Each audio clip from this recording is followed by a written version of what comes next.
Les partis en lice pour les prochaines élections législatives ont désormais de quoi se réjouir. Le chef de l'État vient de donner la date de la campagne électorale allant du 16 janvier au 14 février 2020. Inscrites sur les listes de candidatures, certaines femmes leaders entendent jouer pleinement leur partition.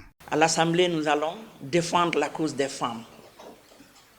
Premièrement, les femmes sont très minimes à les postes de décision en Guinée. On a tellement crié, et c'est les femmes que vous voyez. Le matin, c'est nous. S'il y a élection, c'est les femmes et les jeunes.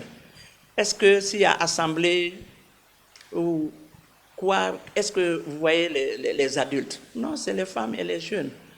Donc, moi, j'ai un appel à lancer aux femmes guinéennes pour dire aux femmes d'accepter de prendre leur destinée en main.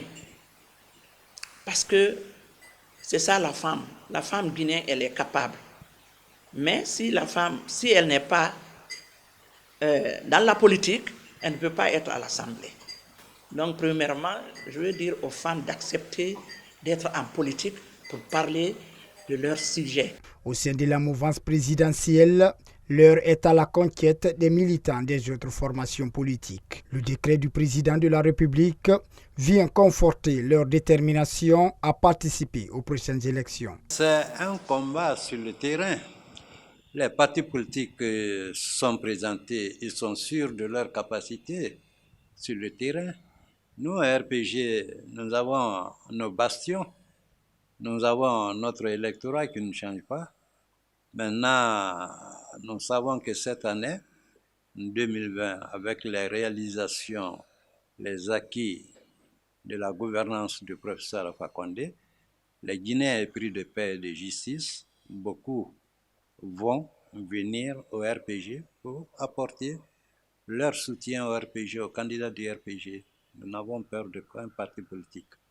Les partis politiques qui ont présenté des candidats ils sont libres. Tout le monde est libre de descendre dans l'arène pour battre campagne. Nous, en tout cas, on est prêts.